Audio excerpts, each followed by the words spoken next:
बागपत के बड़ौत जनता वैदिक degree college में सूबे के मुखिया योगी आदित्यनाथ पहुंचे, जहां उन्होंने 350 करोड़ की कार्य योजनाओं का शिलान्यास किया और विभिन्न योजनाओं के लाभार्थियों के छात्र छात्राओं को टैबलेट, स्मार्टफोन और प्रमाण पत्र भी वितरण किए हैं।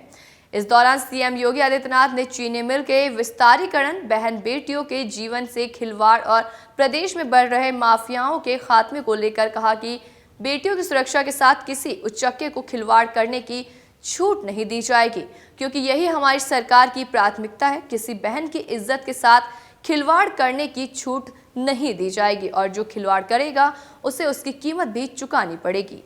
किसान की संपत्ति पर कोई जबरन कब्जा नहीं कर पाएगा, व्यापारी का उत्पीड़न नहीं कर पाएगा। जो करेगा उसे उसकी कीमत ब्याज सहित चुकानी पड़ेगी। मुख्यमंत्री योगी आदित्यनाथ ने कहा कि किसी नौजवान के जीवन के साथ खिलवाड़ करने की छूट भी किसी को नहीं दी जाएगी और जो करेगा वो दिन भर पछताएगा भी। रमाला शुगर मिल चौधरी चरण सिंह की विरासत थी, लेकिन किसी ने इस ओर ध्यान नहीं दिया। हमारी सरकार आई तो हमने उसका विस्तारीकरण कर चौधरी चरण सिंह को वास्तव में असली श्रद्धांजलि दी। हॉस्पिटल से जुड़ी हुई है, पर्यटन से जुड़ी हुई है। पूरा महादेव के लिए भी हम लोगों ने बहुत बड़ी कार्य योजना बनाई हुई है, बहुत बड़ी कार्य योजना बनाई हुई है। मुझे वहां से जमीन पे दर्शन करने का अवसर नहीं मिला, लेकिन मैं गत वर्ष भी और इस वर्ष भी पुष्प वर्षा के लिए कांवड़ यात्रा के दौरान जरूर आया। मैं कांवड़ यात्रा का निरीक्षण इसलिए भी करता हूं, पहले कांवड़ यात्रा में पिछली सरकारें रोक लगाती थी।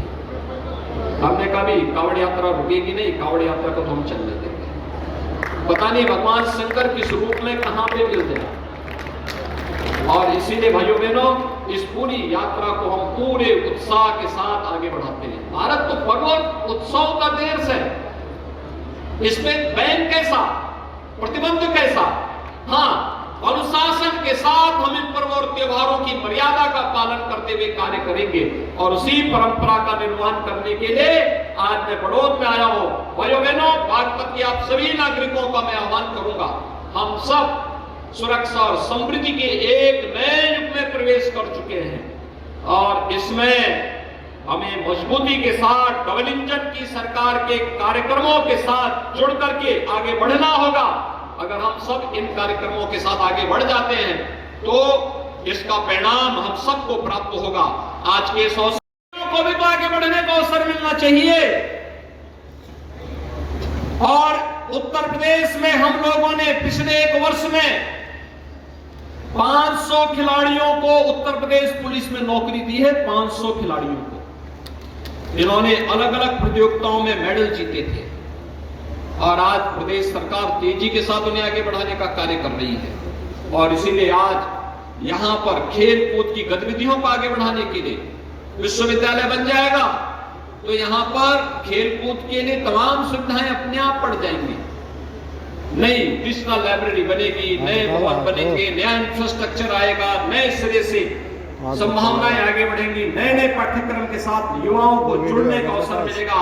जिस कार्य के लिए आपको दिल्ली विश्वविद्यालय में, जेएनयू में, जामिया मिलिया में, किसी अन्य जगह जाना होता है, उसके लिए सबको आपका जनता वैदिक कॉलेज ही विश्वविद्यालय के रूप में बनकर सारी सुविधाओं को उपलब्ध कराता हुआ दिखाई देगा और उसी के लिए प्रस्ताव हमारे पास आने में देर होगी। बाकी कार्य हम आगे तेजी के साथ आगे बढ़ाने का कार्य करेंगे।